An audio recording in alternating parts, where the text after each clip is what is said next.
مهاجرت اجباری ارامنه به دست شاه عباس یکی از مهمترین و تاثیرگذارترین رویدادهای تاریخ ارامنه و حتی ایرانیان در قرن 17 میلادی. اتفاقاتی در سده 16 و 17 میلادی در این سرزمین رخ داد که نه تنها برای خود ارامنه بلکه تا سالها اثرات زیادی در تاریخ ایران داشت.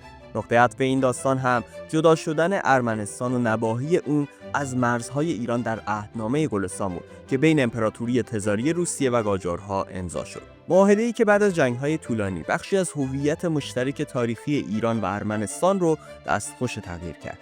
اما اینکه چه مسیری طی شد که ارامنه بخش جدایی ناپذیری از تاریخ ایران شدند و چه حوادثی را از ظهور اسلام تا مهاجرت بزرگ و نسل کشی به دست امپراتوری عثمانی گذروندن، چیزی هست که تو این ویدیو می‌خوایم بهش بپردازیم.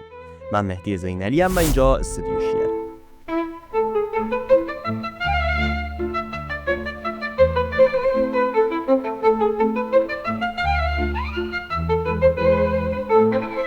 وقتی مسلمان‌ها برای تحقق رویای امپراتوری بزرگ اسلامی از شرق و غرب قلمروهای خودشون رو گسترش دادن، طولی نکشید که به ارمنستان رسیدن.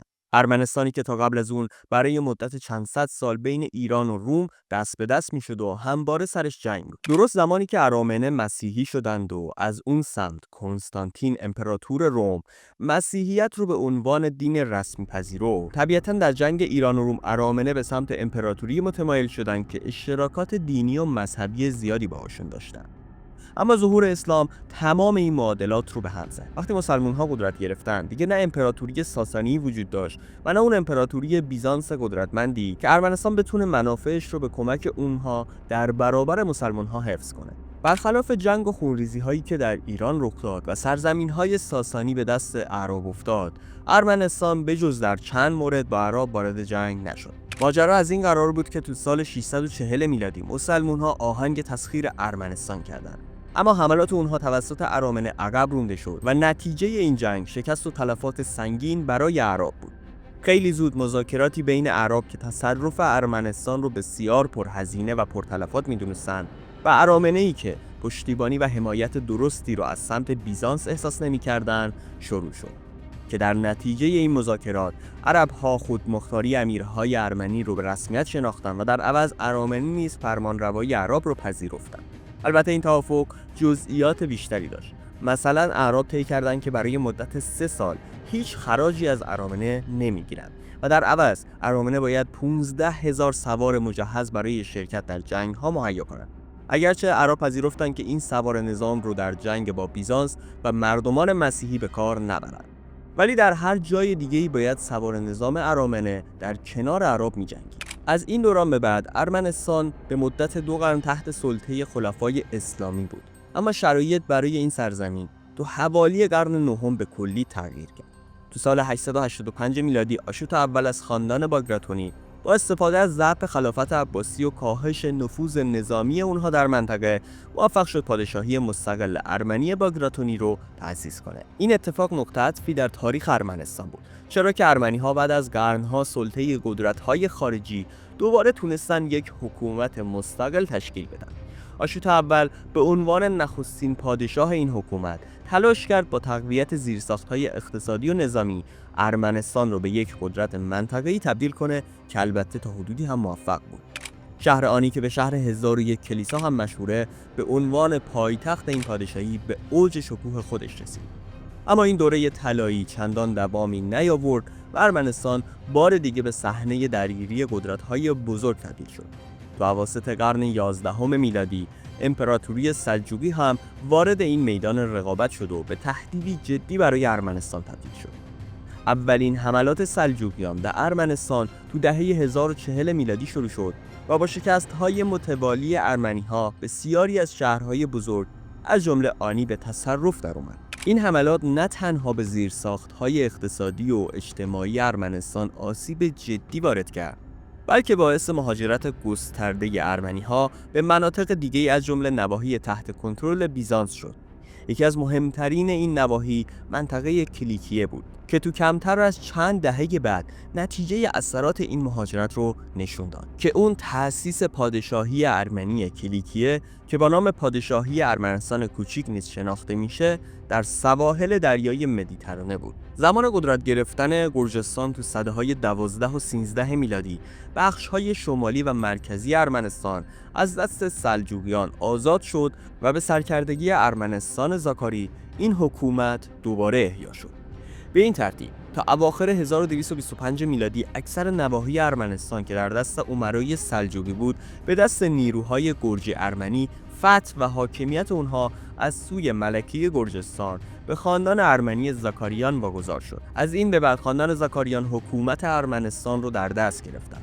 اونها ارمنستان رو به شیوه فئودالی اداره می‌کردند، اما از لحاظ سیاسی و نظامی ارمنستان جزئی از پادشاهی گرجستان به شمار می‌آمد. از اینها که عبور کنیم، مهاجرت ارمنیان و رکود اقتصادی و فرهنگی اونها در زمان لشکرکشی تاتارها و مغولان و تاخت و تازهای تیمور لنگ و طوایف آگویونلو و قرگویونلو در سده‌های 14 و 15 میلادی برای ارمنستان عصبناک بود.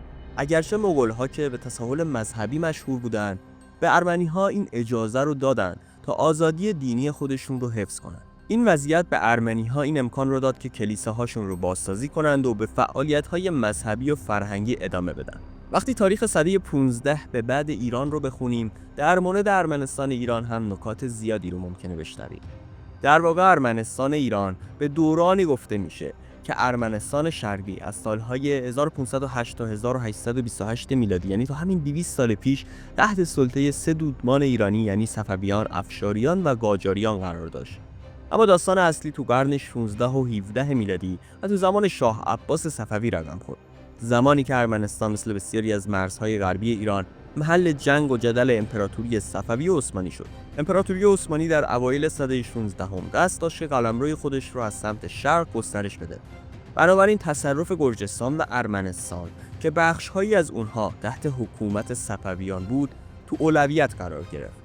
خیلی زود دولت عثمانی در زمان شاه اسماعیل یکم جنگ‌ها و برخوردهای مداومی رو برای تصرف این نواحی شروع کرد.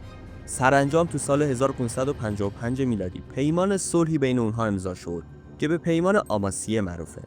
طبق این پیمان ارمنستان بین ایران و عثمانی تقسیم شد و ولایت غربی به عثمانی و نواحی شرقی به ایران رسید. اما این پیمان دوامی نیاورد و تو سال 1578 میلادی سلطان مراد سوم با لشکری بیش از 100,000 نفر از جمله سپاه بزرگی از تاتارها برای تصرف سایر نواحی ارمنستان، گرجستان و آذربایجان رهسپار جنگ با صفویان شد. شاه محمد خدابنده پادشاه وقت صفویان فرزندش حمزه میرزا رو به مقابله با عثمانی‌ها فرستاد. حمزه میرزا در این جنگ شکست خورد و عثمانی‌ها تونستن نواحی شمالی ارمنستان و قسمت‌های شرقی گرجستان رو به تصرف در بیارن. به این ترتیب ارمنستان سر تا سر سده 16 رو در جنگ و ویرانی و قحطی و آشفتگی سپری کرد. تو همین دوران شاه عباس اول تو سال 1588 میلادی به قدرت رسید. شاه عباس تو سالهای آغازین قرن 17 تلاش کرد که ارمنستان رو پس بگیره. جنگ بین دو دولت صفوی و عثمانی از سال 1602 تا 1620 میلادی دوباره برای تصاحب ارمنستان از سر گرفته شد. صفویان در طول جنگ تلاش کردند که عثمانی رو از ارمنستان بیرون کنند و چون عثمانی‌ها با تجدید قوا دوباره به سمت ارمنستان حرکت کردند، شاه عباس عقب نشینی کرد. ولی حین برگشت تصمیمی که گرفت این بود که ارامنه رو هم با خودش به ایران بیاره و ارمنستان رو تبدیل به بیابانی خالی از سکنه کنه. این سیاست شاه عباس به جابجایی بزرگ یا کوچ اجباری ارامنه معروفه. هدف شاه عباس ایجاد منطقه خالی از سکنه در مرزهای شمال غربی ایران بود تا حرکت نیروهای عثمانی رو محدود کنه و همچنین انتقال جمعیت ارمنی به مناطق مرکزی ایران فرصتی رو برای استفاده از مهارت‌ها و توانایی‌های اونها به دولت صفوی میداد. این مهاجرت اجباری با سختی‌های زیادی همراه بود.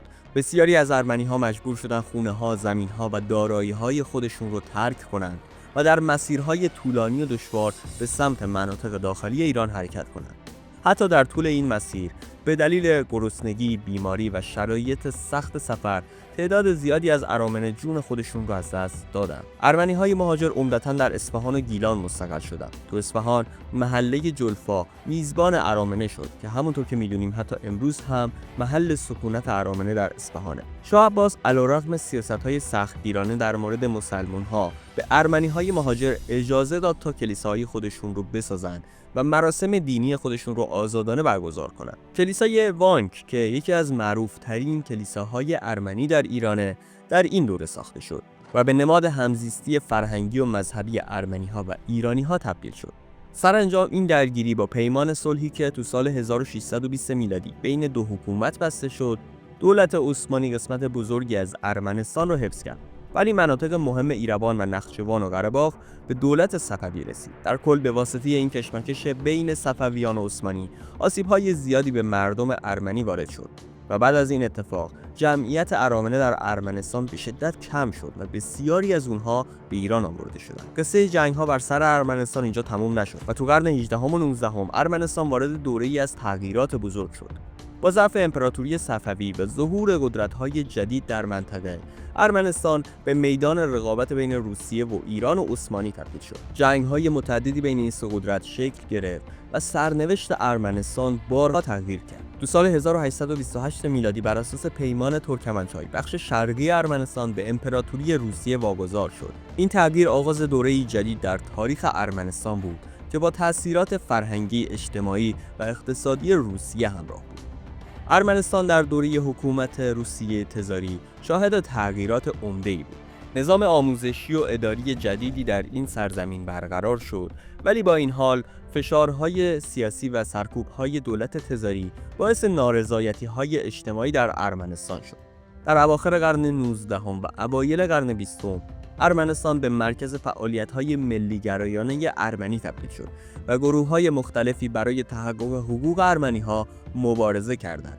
اما یکی از تلخ‌ترین فصل‌های تاریخ ارمنستان در دوران جنگ جهانی اول رقم خورد. تو سال 1915 میلادی امپراتوری عثمانی اقدام به نسل‌کشی ارامنه کرد که به کشته شدن صدها هزار ارمنی و آوارگی بسیاری از اونها منجر شد. این فاجعه تأثیرات عمیقی بر جامعه ارمنی گذاشت و به یکی از مهمترین رویدادهای تاریخ معاصر ارمنستان تبدیل شد.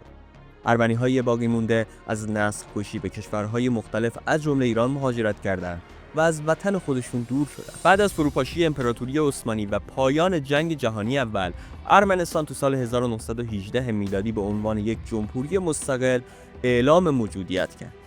این جمهوری که به جمهوری اول ارمنستان معروفه، با چالش‌های بزرگی از جمله جنگ، فقر و مهاجرت روبرو بود.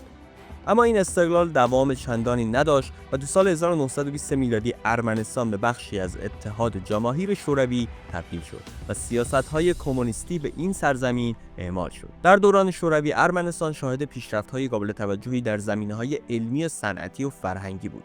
با این حال سیاست‌های سرکوبگرایانه شوروی و محدودیت‌های مذهبی تأثیر منفی بر جامعه ارمنی گذاشت. تو دهه 1980 میلادی جنبش‌های ملی‌گرایانه ارمنی دوباره قوت گرفت. تو سال 1991 میلادی با فروپاشی اتحاد جماهیر شوروی، ارمنستان به عنوان یک جمهوری مستقل دوباره ظهور کرد. اما این استقلال با چالش‌های بزرگی از جمله جنگ قره‌باغ، بحران اقتصادی و مشکلات اجتماعی همراه بود. جنگ قره‌باغ که بین ارمنستان و جمهوری آذربایجان رخ داد، به یکی از مهمترین رویدادهای تاریخ معاصر ارمنستان تبدیل شد و تأثیرات عمیقی به این کشور گذاشت. تاریخ ارمنستان انقدر به ما نزدیکه که به نظرم حتما باید جزئیات بیشتری ازش بدونیم تا بتونیم تاریخ ایران رو بهتر درک کنیم. ما یک ویدیو هم در مورد تاریخ ارمنستان قبل از این ویدیو ساختیم که تاریخ این سرزمین رو در دوران باستان و قبل از ظهور اسلام بررسی کردیم که پیشنهاد میکنم اون ویدیو رو هم حتما ببینید. به نظرم این دو ویدئویی که در مورد ارمنستان ساختیم یک نگاه جامع و کلی رو در مورد تاریخ این سرزمین به ما میده و البته که در آینده میشه روی بخش‌های مختلف و جزئیات بیشتر تیکه‌هایی از تاریخ ارمنستان بیشتر و مفصل‌تر صحبت کرد. امیدوارم که از این ویدیو خوشتون اومده باشه.